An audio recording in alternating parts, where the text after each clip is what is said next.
ازيكم يا جماعه؟ عاملين ايه؟ ارسنال بيتعادل مع استون فيلا 2-2 على ملعب الامارات عشان يوقع نقطتين تاني في الدوري.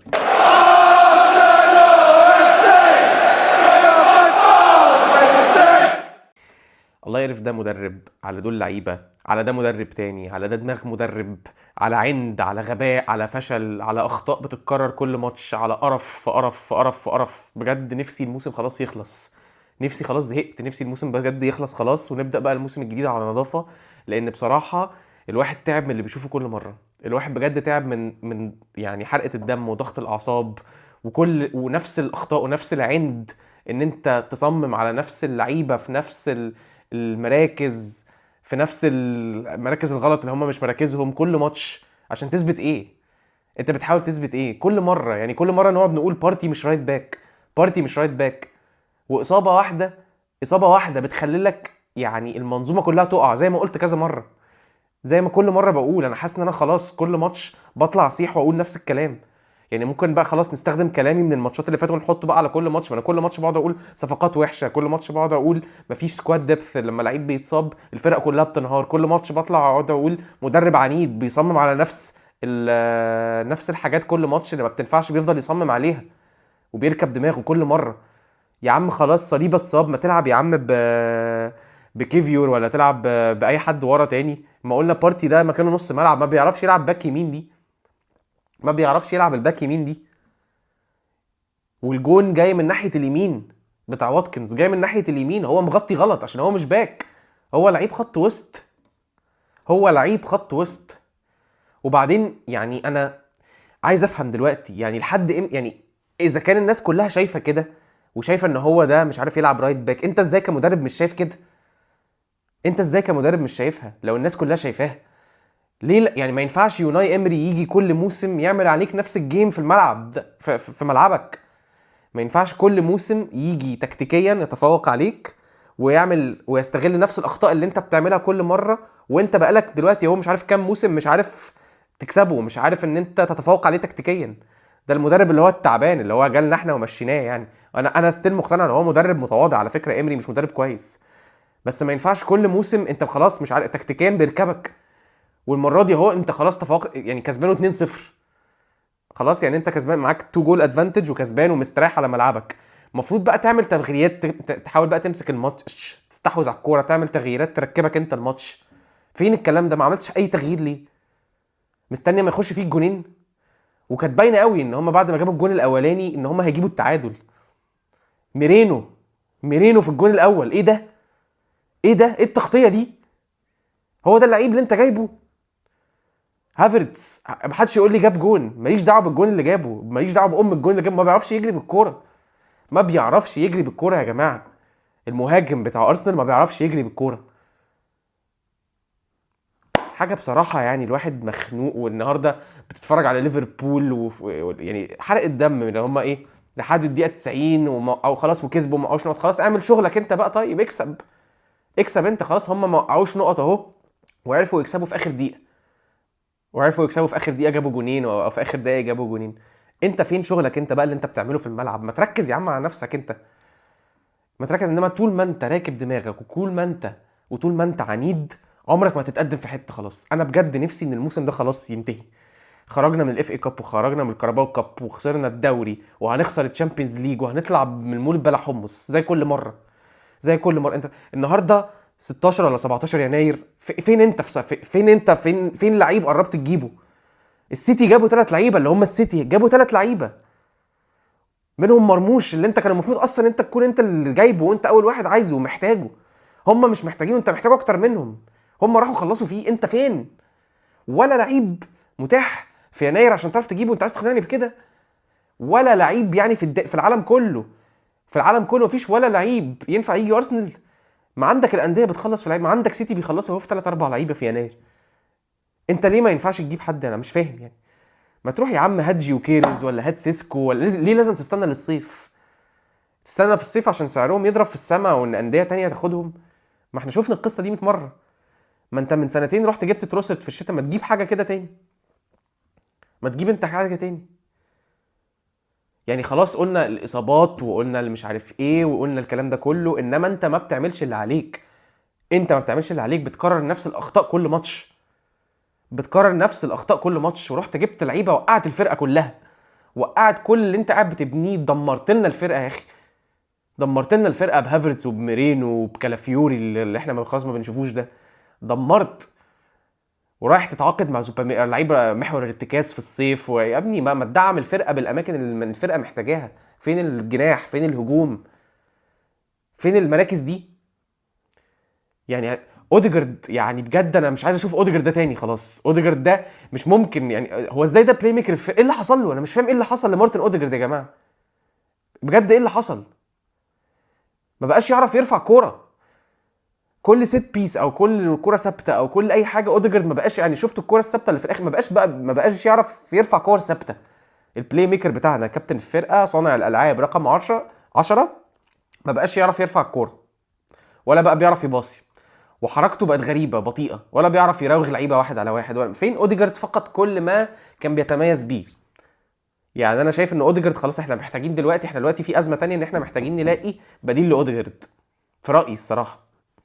اوديجارد مش هينفع نكمل بيه. وابتديت دلوقتي الصراحه اعرف ليه ريال مدريد سابوا اوديجارد. ريال مدريد على فكره نادي كبير، وبيريز برضو يعني اداري مش ساذج. يعني هما مستحيل يكون عندهم لعيب صغير كده وهم شايفين ان هو موهوب وطفره ويسيبوه يمشي يروح. هم معنى ان هم سابوه لنا ان اكيد في حاجه. انت دلوقتي بقى ابتديت تشوف ليه. بصراحه سبحان الله، كل لعيب بنجيبه من انديه تانية بتعرف ليه النادي ده سابه. يعني عرفنا ليه تشيلسي باعوا هافرتز وضحكوا علينا فيه على فكره، برافو عليهم. يعني الصفقه 65 مليون في هافرتز دي نصبايه حلوه قوي بصراحه، تحسب لهم. عرفنا ليه باعوا لنا ستيرلينج، عرفنا ليه زمان باعوا لنا ديفيد لويز، عرفنا ليه زمان باعوا لنا بيتر تشيك، عرفنا ليه ريال مدريد باعوا لنا اوديجارد، عرفنا ليه قبل كده ادونا سيبايوس، عرفنا ليه كل الناس. انت بتاخد لمامه الانديه، بتروح كده انت في الانتقالات بتروح تدور على عارف اللي هو اللي بيروح يدور في مقلب زباله وتطلع اللمامه من هنا على اللمامه من هنا على اللمامه من هنا، هحاول اعمل بيها حاجه. انما عمرك ما بتجيب لعيبه توب، باستثناء مثلا اتنين يعني ممكن رايس مثلا، هو ده الصفقه العدله الوحيده اللي انت جبتها. انما ما بتروحش تجيب حد عدل خالص عليه القيمه. وطول ما انت راكب دماغك، وطول ما انت بتجيب لعيبه اشباه لعيبه، وطول ما انت مش راضي تعترف بغلطاتك، وطول ما انت مش راضي تعترف بالنواقص اللي عندك في الفرقه، عمرنا ما هنكسب اي بطوله معاك يا ميكل يا ارتيتا. عمرنا ما هنكسب معاك اي حاجه. وطول ما انت مصمم على كاي هافرتز ده، والله العب بستيرلينج ومارتينيلي وتروسرد. ما انت من سنتين لما خيسوس اتصاب كنت بتلعب بتروسرد مهاجم. هو ايه يعني؟ هو هافرتز ده ما ينفع؟ حرام يقعد دكه؟ وحش، ما بيعرفش يجري يا عم. خلاص بقينا في يناير وبعيدنا قوي، وليفربول كسب واحنا تعادلنا، والواحد نفسه تسدد انه يتفرج على بقيه ماتشاتك. مش عايز اشوف. خلاص الماتش الجاي عندنا وولفز بره ارضنا، مش عايز اشوفه، مش عايز اشوفه. وليفربول عندهم ابسويتش. انا بجد مش في الانفيلد. خلاص انا اتفرج ليه على ده؟ هتفرج كده عارف اللي هو ايه، عشان انا بشجع الفرقه وخلاص. وواضح كده ان انا مهتم بالفرقه وبحب الفرقه اكتر منك. وواضح ان انتوا كنادي كاداره وكمدرب وكده مش حاسين فعلا بالجماهير، ومش حاسين، ومفيش اي انتنشن او اي جديه في ان انتوا عايزين تكسبوا بطوله عليها القيمه. كل ما بيتصاب لعيبه عندنا، كل ما لعيب واحد بيتصاب المنظومه كلها بتقع. صليبه يتصاب المنظومه وقعت، تمبر يتصاب المنظومه بتتبهدل، ساكا اتصاب ضعنا رحنا في 60 داهيه، اوديجارد اتصاب قعدنا نلطم، قعدنا نلطم. مش ممكن والله العظيم، ما ممكن. لا مفيش اي صفقه بتميك سنس من الصفقات اللي احنا جبناها. مفيش اي صفقه منطقيه. حد كده يقول لي كالافيوري، ميرينو، ستيرلينج، هافرتز من الموسم اللي قبله، مفيش ولا صفقه منطقيه. فشل في فشل في فشل في قرف، فشل في قرف في كل في عك. يعني انا نفسي افهم دلوقتي، انت مانشستر سيتي مثلا محتاجين لعيب اكتر منك؟ اللي عندهم فودن ودوكو وبرناردو سيلفا وجريليتش وهالاند ودي بروين، دول محتاجين ان هم راحوا جابوا لا 2 3 في يناير. انت فين؟ انت فين في فتره انتقالات يناير دي؟ انت ما جيتش. خلاص الترانسفير ويندو هيقفل وانت ما رحتش تجيب اي حد. ما ينفعش كل موسم مدرب زي امري ده يجي يركبك كده. ما ينفعش مدربين زي امري وديزيربي ونفس المدربين يجوا يعملوا عليك جيمز كده هياها وانت ما بتتعلمش. مش ممكن. خلاص كلنا شايفين الماتش وانت ايه. مش امري ما خسرش على ملعب على الاميريتس ده قبل كده. خلاص ما خسرش على الاميريتس قبل كده، بيجي عارف ان هيسيستم دنيته ازاي. والنهارده بارتي رايت باك غلط كالعاده زي ما هي كل مره غلط، وهيفضل يعملها عادي طول ما في. مش ممكن على غباوه، مش ممكن على غباوه. ما تلعب، قلنا بارتي ما بيعرفش يلعب حاجه غير في نص الملعب. بارتي ده ما بيعرفش يلعب حاجه غير في نص الملعب. وازاي يعني انت ازاي عايز تنافس على دوري وانت ما عندكش لعيبه ومش عارف تحافظ على مكسب 2-0 قدام استون فيلا في ملعبك؟ هتكسب بطوله ازاي؟ هتكسب بطوله ازاي؟ خلاص انا بصراحه يا جماعه يعني يعني باستثناء مثلا رايس ولويس كيلي والنهارده تروسرد. بصراحه تروسرد لعيب كبير، انا دايما في رايي مقتنع جدا بتروسرد. بشوف ان هو بيعرف يقدم حلول، بيعرف يرقص، بيعرف بيلعب بيمينه وشماله كويس، بيخلص لك ماتشات كتير. ضيع كوره في الاخر وكده، بس خلاص هو اللي جايب لك اسيستين الجونين يعني وكده. كاي هافرتس بيلعب سله، بيلعب بجد باسكت بول ولا هاند بول مش عارف. يا عم تشيل يا عم ايديك من الكوره اللي ميرينو شاطها دي. ما تشيل يا عم ايدك في ايه ده؟ ايه ده اللعيب ده انا ما كرهتش لعيب في ارسنال في حياتي زي ما انا كرهت هافرتز. عمري ما كرهت لعيب في الفرقه زي ما انا بكره كاي هافرتز ده. هيئته، شكله بيستفزني، لعبه طريقه جريه بالكوره، كل حاجه فيه وحشه. ما فيهوش ميزه، ما فيهوش ميزه. ممكن حد يقول لي ميزه في هافرتز كده؟ ميزه واحده بس فيه كلاعب كوره، ما فيهوش اي ميزه. يعني حد يقول لي مثلا الجيم ايه حاجه حلوه في الجيم بتاع هافرتز؟ لا بيستغل طوله ولا بيستغل اي حاجه. ما بيعرفش يجري بالكوره. النهارده ميرينو يا عم شويه الكوره، ما تشيل يا عم ايدك. ايه ده؟ ما تشيل، ما تحس فيه لا مبالاه كده يا عم. شيل ايدك من السكه يا عم، خلينا نفرح. مستخسر فينا الفرحه؟ مستخسر فينا نفرح حتى؟ يعني انت بتلبسنا وبتضيع علينا هجمات والكوره بتتقطع منك وبتطول منك والكلام ده كله. سيبنا خلاص. هو الواد شاط شوطه ميرينو يعني، عمل شوطه اللي هو خلاص ما بيعملهاش في حياته يعني. ده بالنسبه له الشوطه، اللقطه بتاعتي بقى اللي انا ايه ده، انا كده طلعت كل قدراتي كلاعب كوره. ده بيك بتاع في ريال سوسيداد لما كنت بعمل كده كانوا بيزغرطوا. شوط شيل ايدك يا عم، حاطط ايدك فيها ليه؟ عشان تتلغي؟ لا لا، حاجه بصراحه حرق الدم مش عاديه يعني.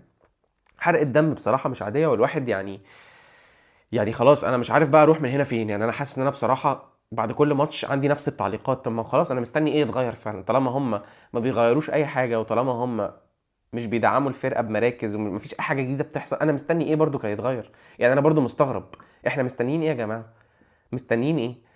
خلاص فاضل الشامبيونز ليج هنطلع منه، وساعتها هنطلع نزعق نفس الكلام وبتاع، ويناير هيخلص ومش هنجيب حد وتمام وكده. انا بصوا بصراحه، انا اخري مع ارتيتا. انا يعني في ناس بتقول يمشي وفي ناس بتقول، انا شايف يعني مش عارف. انا ممكن اخري معاه موسم واحد كمان، نديله موسم يصلح غلطاته. ولو اني انا ابتديت احس ان هو بالعند الدماغ اللي هو فيه ده مش هيصلح حاجه برضه. ما دام هو طول ما هو راكب دماغه كده مش هيصلح حاجه. لازم الصيف الجاي والشتاء ده انت لازم تتحرك. لازم لعيبه هجوميه عليها القيمه، ولازم تروسرد يتجدد له. تروسرد احسن وينج عندك بعد ساكا. تروسرد لازم يتجدد له. بارتي طول ما انت بتلعبه رايت باك مش هنكسب ماتش. مفيش ماتش بارتي لعبه رايت باك تقريبا يعني. كام ماتش كده حد يشوف لعبنا ببارتي رايت باك وكسبناه؟ فشل. يعني انا كنت الاول خلاص بقول مبروك ليفربول الدوري، بعدين ما صدقت وفي ماتشين اتعادلوا، بعدين ابتديت اقول الدوري في الملعب لو ركزنا. خلاص احنا ما بنركزش يا باشا، احنا ما بنعرفش نعمل اللي علينا ولا بنركز ولا بنجيب الصفقات ولا هنجيب صفقات. احنا هنفضل كده محلك سر. احنا النادي ده هيفضل كده طول عمره من ساعة اخر دوري خدناه، ودي قصة حياتنا. ما بنجيبش اللعيبة اللي محتاجينها. ما عندناش مهاجم من ايام فان بيرسي. من ايام فان بيرسي ما عندناش مهاجم. شوف بقى فان بيرسي مشي سنة كام؟ 2012. يعني بقى لنا 12 13 سنه ما عندناش مهاجم الفرقه، متخيلين؟ تمام. شكرا قوي على موسم زي الزفت. شكرا قوي على موسم يعني خلاص بقينا عايزينه يخلص. شكرا على القرف. شكرا على صفقات مهببه زي وشك. شكرا على كل حرقه الدم اللي احنا فيها دي. ويعني خلاص يعني الواحد الصراحه ما بقاش عارف يقول ايه، وهيتفرج على الماتشات الجايه دي كلها من غير نفس. خلاص تحصيل حاصل بقى، دينا بنتفرج. يا رب بس ايه نخلص في التوب فور ونتاهل تشامبيونز ليج. واشوفكم الحلقه الجايه بعد ماتش تشامبيونز ليج يوم الاربعاء. ما تنسوش تلايك وتسبسكرايب وفولو على تويتر وتيك توك. واشوفكم الفيديو الجاي.